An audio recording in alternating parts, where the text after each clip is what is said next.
হতদরিদ্র অসহায় কৃষকদের টাকা মেরে দিলেন কৃষি কর্মকর্তা। কৃষকের জন্য সরকার থেকে লাখ লাখ টাকা বরাদ্দ থাকতো, কিন্তু হতভাগা কৃষকদের নামমাত্র কয়েক হাজার টাকা দিয়ে বাকি টাকা নিজের ব্যাগে ভরতেন কৃষি কর্মকর্তা ফাহিম আক্তার ফাহিম। কৃষকের টাকা আত্মসাৎ সহ পুরো প্রদর্শনী গায়েব করে দেওয়া তার জন্য সাধারণ বিষয়। অভিযোগ রয়েছে, যোগদানের পর থেকে বিভিন্ন প্রকল্পের টাকা আত্মসাৎ করেছেন তিনি। তবে দেশের প্রেক্ষাপট পরিবর্তনের সাথে সাথে বেরিয়ে আসছে ফাহিম আক্তারের অনিয়মের চিত্র। 2023-24 অর্থ বছরে কিশোরগঞ্জ সদর উপজেলার ভাসমান সবজি চাষে flood reconstruction emergency assistance project FREEP প্রকল্পের আওতায় এডিবির অর্থায়নে 20টি প্রদর্শনী দেওয়া হয়। ইডেন বে কক্সবাজার সমুদ্র সৈকতের উপর নিজেদের একটি ঠিকানা। মাত্র 5 লাখ টাকায় আপনিও হয়ে যেতে পারেন এই হোটেলের মালিক। যেগুলোর বাস্তবায়ন ব্যয় ধরা হয়েছিল 7 লাখ টাকা। প্রতিটি প্রদর্শনীর ব্যয় ধরা হয় 35,000 টাকা করে, কিন্তু সেই 35,000 টাকা বরাদ্দের মধ্যে সেখানে কৃষকদের দেওয়া হয়েছে মাত্র 4,000 টাকা। তথ্য বলছে, অন্য একটি প্রকল্প বাস্তবায়নে দেওয়া হয়েছে 50টি প্রদর্শনী। এর মধ্যে ভাসমান বেডে মশলা প্রদর্শনী দেওয়া হয়েছে 10টি, ভাসমান বেডে লতা জাতীয় সবজি প্রদর্শনীর 15টি এবং লতাহীন সবজি চাষে প্রদর্শনী দেওয়া হয়েছে 25টি। তার মধ্যে বাস্তবায়ন হয়েছে 12টি, আর 12টি প্রদর্শনীতে কৃষকরা পেয়েছেন মাত্র 54,000 টাকা। 12টি প্রদর্শনীতে কৃষকদের 1,20,000 টাকা বরাদ্দ পাওয়ার কথা ছিল, কিন্তু কৃষকদের ভাগ্যে 4,000 টাকা বেঁধে রাখতেন কিশোরগঞ্জ সদর উপজেলার কৃষি কর্মকর্তা ফাহিম আক্তার ফাহিম।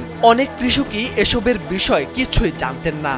একটা প্রদর্শনীতে 4,000 টাকা দিতেছে, 4,000 টাকা দেয়া মাছ চাষ হয় না।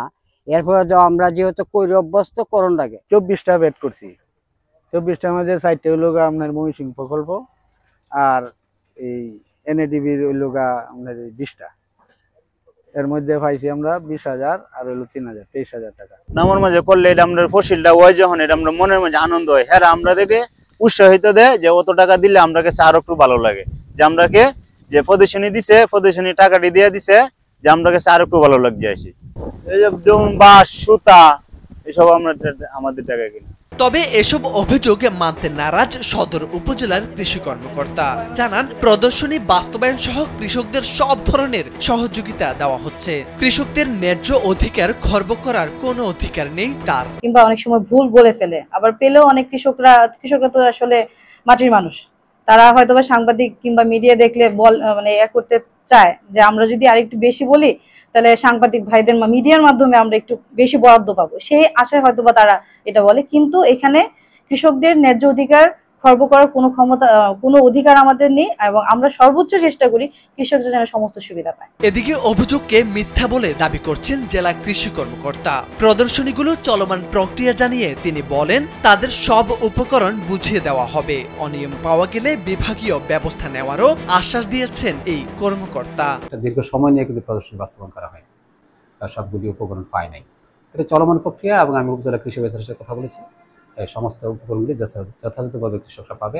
এখন যেহেতু সময় আছে নিশ্চিত যে পাবে, তারপরে যদি না পায় সেই ক্ষেত্রে আমরা বিভাগীয় যে ব্যবস্থা গ্রহণ করার কথা সেটা গ্রহণ করব। 6 মাস মেয়াদী প্রকল্পের মধ্যে 3 মাস পার হয়েছে, যেখানে 3টি প্রকল্পের 74টি প্রদর্শনীর মধ্যে বাস্তবায়ন হয়েছে মাত্র 35টি। তার মধ্যে ময়মনসিংহ প্রকল্পের 4টির মধ্যে 3টি, ফ্রিপ প্রকল্পের 20টি, ভাসমান প্রকল্পের 12টি বাস্তবায়ন হয়েছে। মোর্শেদ আলম, কালবেলা।